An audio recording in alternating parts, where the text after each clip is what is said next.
오늘은 성경개관 신약 제11강입니다. 왜 빌레몬서 및 빌립보서를 기록했을까? 이 질문을 가지고 옥중서신 중 빌레몬서와 빌립보서에 대해서 살펴보겠습니다. 제11강 개요입니다.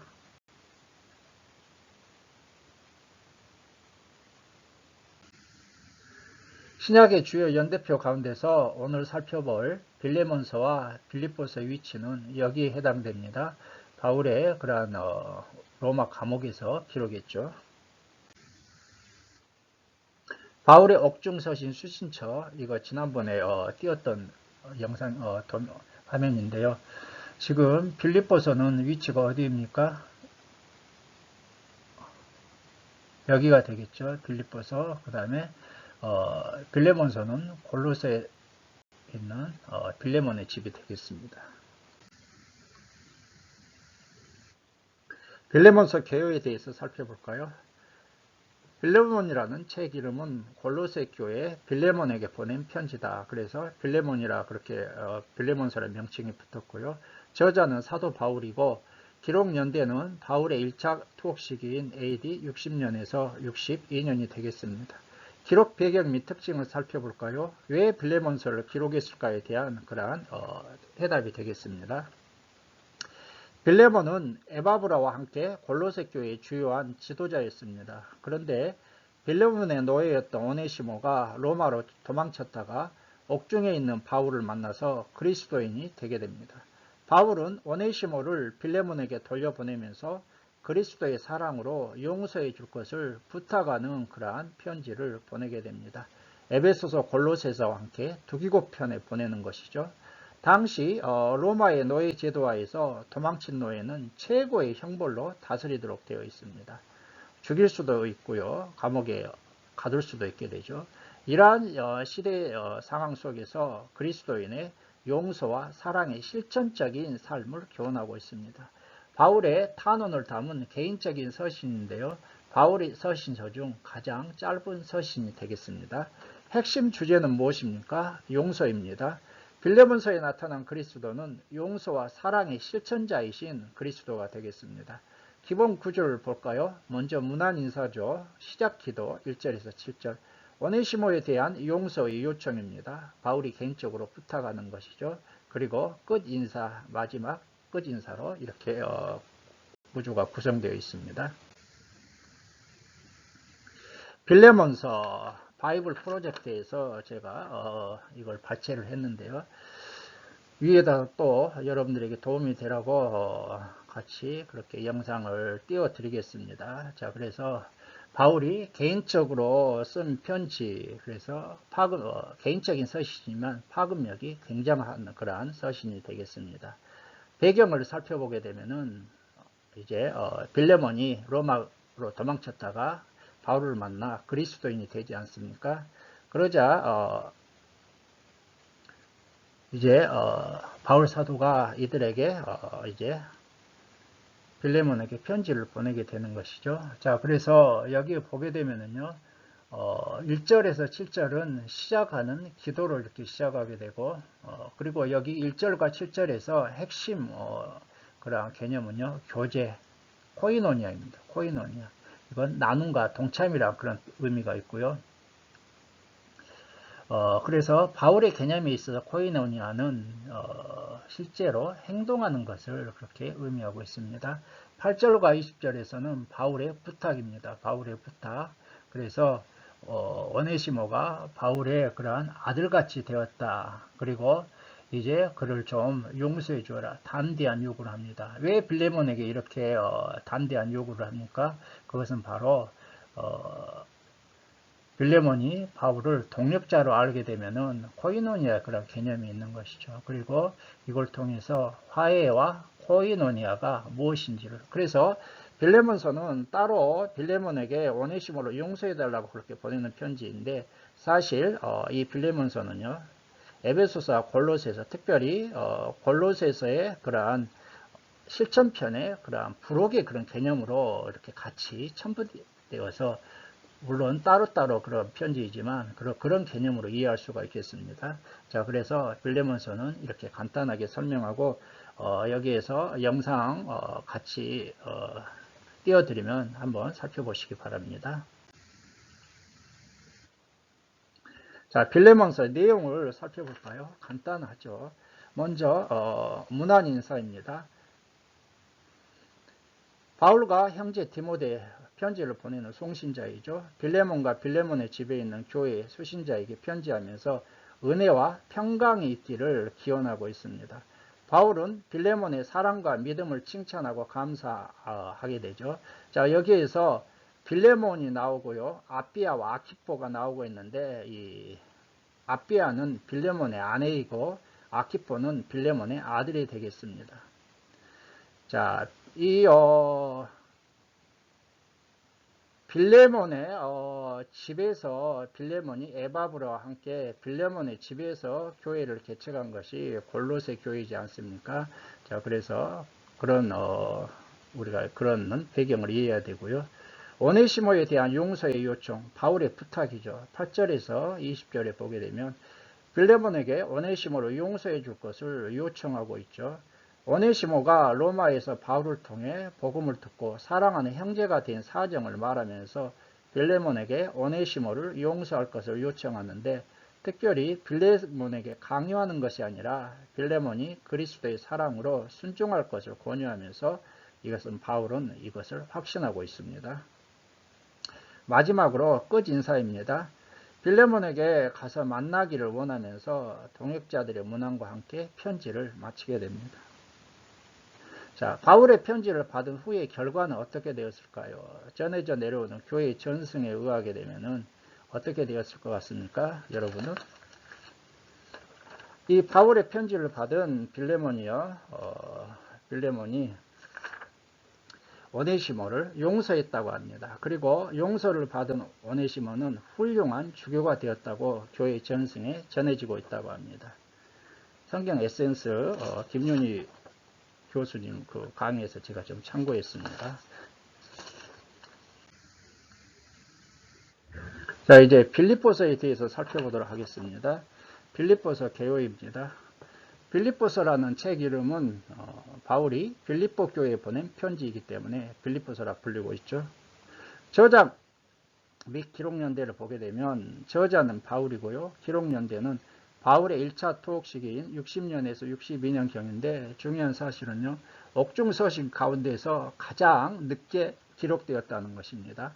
자, 기록 배경의 특징을 살펴보게 되면 왜 빌립보서를 기록했을까에 대한 답이 되겠습니다. 빌립보 교회는 바울이 제2차 전도 여행 중 마게도냐인의 환상을 보고 마게도냐로 건너가서 세운 유럽 지역 첫 교회가 되겠습니다. 사도행전 16장 참고해 주시고요. 사도 바울은 3차 전도 여행 때도 빌립보 교회를 방문했으며 빌립보 교회는 사도 바울의 복음 서역에 많은 도움을 주었습니다. 예루살렘 교회의 구제 현금에 자원하여 동참했고요. 사도 바울에 쓸 것을 공급했습니다. 자, 사도 바울이 로마 감옥에 갇히자 빌립보 교회는 에바브라디도를 통해 헌금을 보내 바울을 도우게 됩니다. 4장 18절에 나타나 있죠. 자, 그런데 로마에서 에바브로디도가 중병에 걸렸다가 이제 회복되게 됩니다. 2장 27절. 이 소식을 들은 빌립보 교회가 굉장히 근심이 되지 않겠습니까? 그래서 바울은 빌립보 교회 성도들에 대한 감사와 로마 시위대 안에서 복음을 전하는 자신의 근황, 복음에 굳게 서 있는 것을 권면하기 위해서 이제 에바브로디도가 질병이 회복되었기 때문에 에바브로디도를 보내면서 빌립보서를 써서 보내게 됩니다. 이 빌립보서에는 기쁨이란 단어가 16번이나 사용되어 기독교의 참된 기쁨이 무엇인지를 우리에게 설명해 주고 있습니다. 그래서 사도 바울의 간증적이고 실천적인 그러한 내용이 빌립보서에 많이 실려 있게 되죠. 핵심 주제는 그리스도 안에서의 기쁨과 성숙이 되겠고요.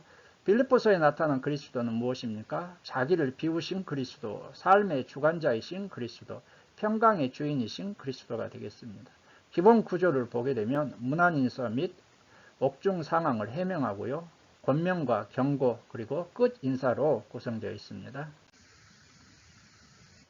자, 빌립보서 이것도 바이블 프로젝트에서 제가 좀 발췌를 했는데요. 뭐 자세히는 살펴보지 않겠습니다. 나중에 또 위에다 영상 링크해 드릴 테니까 여러분들이 그거 참고해 주시기 바랍니다.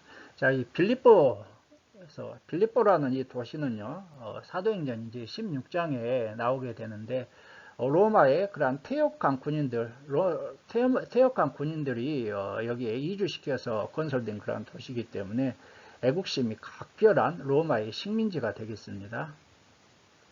자, 사도 바울은 이 빌립보서를 통해서요, 감옥에서 이제 보낸 편지가 되겠는데, 빌립보서 9절로 보게 되면 2장 6절에서 11절이 바이블 프로젝트는 메시아 창가라고 하는데, 이걸 핵심 가운데다 놓고서요, 1장 1절에서 11절에는 시작하는 기도, 그리고 1장 12절에 2장 6절까지 바울이 투옥되었는데, 그 투옥된 상황 가운데서 바울은 처형될 가능성도 있고, 그 다음에 석방될 가능성도 있다.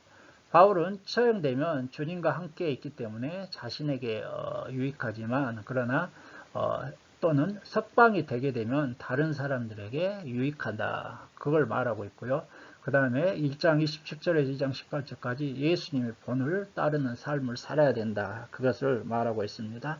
그런 다음에 2장 6절에서 11절에 메시아 창가라고 하는데, 이것은요, 구약을 이렇게 인용해 오고 있습니다. 창세기와 그 다음에 이사야를 인용해서 여기에서 예수 그리스도는 주님이시며 하나님 아버지께 영광을 돌려드린다. 그렇게 하면서 그 다음에 2장 19절 30절에서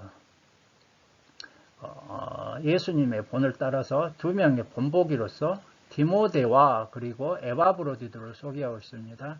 그런 다음에 바울은요, 이제 바울 자신이 어떠한 본보기를 이렇게 보였는가 그러면서 4장 2절에서 9절에 자신이 처럼 본을 따라 살라고 도전하고 있고, 마지막으로 감사와 그리고 마지막 인사를 하고 있습니다. 자, 그래서 이 빌립보서는 바울의 마음과 생각을 들여다보는 독특한 그런 창문과 같은 편지가 바로 빌립보서다. 그렇게 바이블 프로젝트가 설명하고 있습니다. 더 자세한 내용은 링크해 드린 영상을 참고하시기 바랍니다. 이제 빌립보서 내용에 대해서 같이 한번 살펴보도록 할까요? 자, 1장은 문안 인사 및 바울의 옥중생활 해명이 되겠습니다. 바울과 디모데 보내는 편지 보내는 송신자이죠.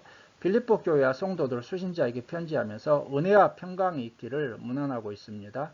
바울은 빌립보 교회가 복음에 동참한 사실을 기억하면서 항상 기쁨으로 기도하고 있다는 빌립보 교회에 대한 자신의 사랑을 말하고 있죠. 그리고 내가 예수 그리스도의 심장으로 너희 무리를 어떻게 사모하는지 하나님이 내 증인이시라고 그렇게 문안 인사를 하고 있습니다.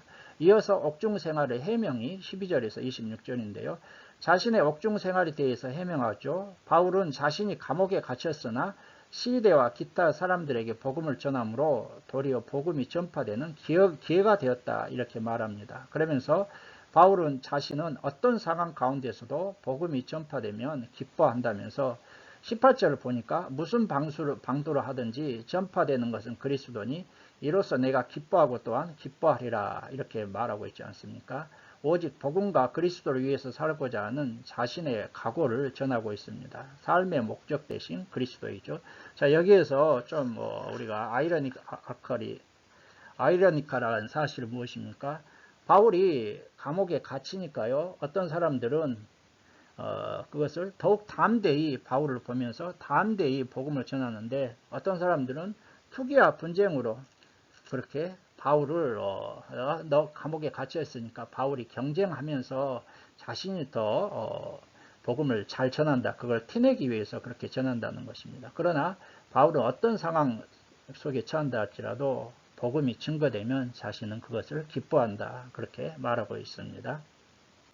자, 그리고 빌립보 교회 성도들에게 복음에 합당하게 생활하고 믿음 안에서 고난이 있더라도 믿음의 싸움을 살아가라고 그렇게 권면하고 있습니다. 자, 2장은 무엇입니까? 하나됨과 성화 촉구 및 디모데와 에바브로디도를 추천하고 있습니다. 그리스도의 마음으로 하나되라, 그것을 1절과 11절에서 말씀하고 있죠. 바울 사도는 빌립보 교회 성도들이 그리스도의 마음을 품고 하나 될 것을 권면합니다. 한 마음을 품어, 그렇게 말하고 있죠. 자, 5절에서 너희 안에 이 마음을 품어라. 곧 그리스도 예수의 마음이니. 그렇게 예수님의 마음. 아까 바이블 프로젝트에서 메시아 창가라고 부르는 것이 2장 6절에서 11절에 있는데요. 자, 예수님의 마음. 이 부분에서 유명한 케노시스, 여기에 케노시스라고 나오지 않습니까? 자기 비움의 교리, 예수님의 자기 비움의 교리가 여기서 나오고 있습니다. 예수님은 근본 하나님의 본체시나 자기를 비워 종의 형체를 가지고 나타나시사 십자가의 죽으심으로 하나님께서 예수 그리스도를 높여 아버지께 영광을 돌리게 하셨다. 그것이 바로 내용이지 않습니까? 자, 여기에서 예수님이 낮아지심, 예수님의 피와 그리고 예수님이 죽기까지 하나님의 말씀에 충성하고 순종했더니 하나님이 그를 높여주셨다. 예수님의 승기라고 하고 있습니다. 그래서 이 부분에서 예수님의 마음, 자기 비움의 교리, 그 다음에 이것을 바이블 프로젝트에서는 메시아 창가라고 그렇게 명칭을 붙였습니다. 자, 그리스도를 본받아 구원을 이루라고 그렇게 12절과 18절에 말씀하고 있죠. 바울은 이제 빌립보 교회 성도들이 그리스도를 본받아 두렵고 떨림으로 구원을 이루라 그렇게 권면하고 있습니다. 12절에서 이것은 성화와 영적인 성숙을 의미하고 있습니다. 그래서요, 구원에는 즉각적인 구원이 있지만 점진적인 구원, 이 성화가 있습니다. 자, 그리고 이것은 바울 사도의 수고에 대한 자랑이 되고 있습니다. 그리고 마지막으로 이제 디모데와 에바브로디에 대한 추천이 19절에서 30절에 나타나 있는데, 바울은 디모데를 보내려는 계획과 에바브로디의 근황을 전하면서 존귀하게 잘 대하라 그렇게 말하고 있습니다. 자, 이제 3장은 보게 되면 율법주의와 반도덕자들, 이단들에 대한 경고 및 자신을 본받아 살라는 권면을 하고 있죠. 이단들에 대한 경고가 1절에서 3절입니다. 바울은 유대 율법주의자, 반도덕주의자들, 율법 폐기주의자들이죠. 같은 이단들을 개들과 손할례당이다, 그리스도의 십자가의 원수라고 경고하고 책망하고 있습니다. 그리고 자신도 육체적으로는 자랑할 만하지만 그리스도를 얻기 위해 이 모든 것을 해나 배설물로 여긴다. 왜 그렇습니까?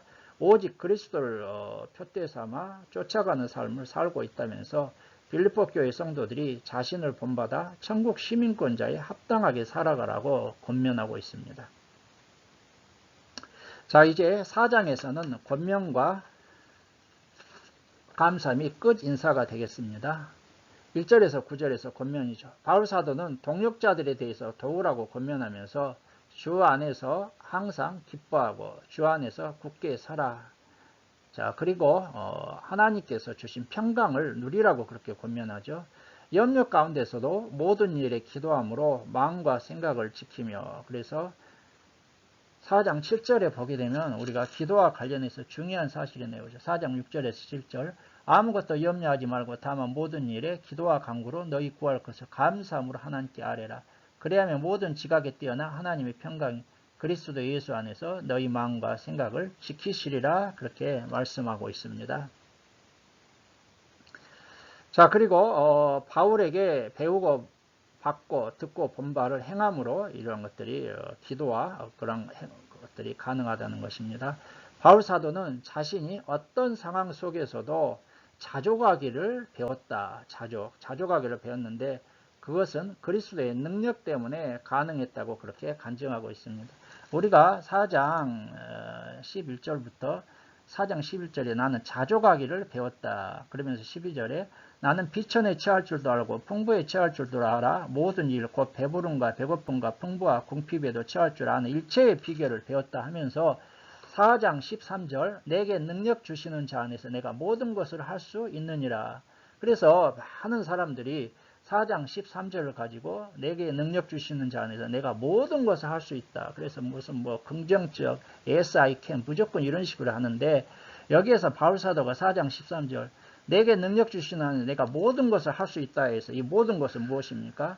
12절이죠. 12절. 나는 비천에 처할 줄도 알고 풍부에 처할 줄도 알아. 모든 일 곧 배부름과 배고픔과 풍부와 궁핍에도 처할 줄 아는 일체의 비결. 어떠한 형편이든지 자족하는 것을 배웠는데 이 모든 것이 어떻게 가능했다는 거예요? 내게 능력 주시는 자 예수 그리스도 안에서 주님이 주시는 힘으로, 내가 그 주님이 주시는 힘으로 의지하니까 어렵고 고난 상황 속에서도 자족하기를 배웠다. 이게 이 말씀의 그런 본래의 의미인데, 많은 사람들이 문맥의 그런 단락의 의미는 딱 떼어버리고 그냥 무조건 자기 욕심 채우고 자기 모든 걸 구하게 하게 되면은 모든 것을 할 수 있다. 그런 식으로 이것을 성경 말씀을 오용하는데 그건 아닌 것 같습니다. 이 본문의 의미를 우리가 잘 알고 어려운 가운데서도 주님을 의지하게 되면은 기쁨으로 믿음 생활을 할 수 있다. 그런 의미가 되겠습니다. 또한 바울 사도는 빌립보 교회 성도들의 헌금을 향기로운 재물 18절이라고 칭찬하면서 끝인사로 편지를 그렇게 마치고 있습니다. 자, 여러분, 오늘 저는 강의를 시작하면서 왜 빌레몬서와 빌립보서를 기록했을까 이 질문을 드렸습니다. 이 질문에 대한 해답을 얻으셨습니까? 예, 빌레몬서는 빌레몬의 노예로서 도망친 오네시모가 로마 감옥에 갇혀있던 바울을 만나 그리스도인이 됩니다. 그러니까 이제 바울 사도가 빌레몬에게 오네시모를 용서하라는 편지를 써서 보내게 되죠. 빌립보서는요, 빌립보 교회가 에바브로디도 편에 바울에 쓸 것을 보냈습니다. 그런데 에바브로디도가 로마에 가서 병들어 죽게 되었는데 이제 회복되게 됩니다. 이 에바브로디도를 보낸 빌립보 교회가 근심이 되지 않겠어요? 그래서 에바브로디도를 되돌려 보내면서 에바브로디도 편에 편지를 써서 보내게 됩니다. 자, 여러분, 이렇게 해서 오늘 빌레몬서와 빌립보서를 이제 강의를 마치고요. 다음 강의에서는 이제 바울 서신 중 마지막인 목회 서신에 대해서 살펴보도록 하겠습니다. 오늘 강의를 시청해 주신 여러분들께 감사를 드리고 다음 강의에서 더 좋은 내용으로 찾아뵙겠습니다. 강의를 시청해 주셔서 감사합니다. 안녕히 계십시오.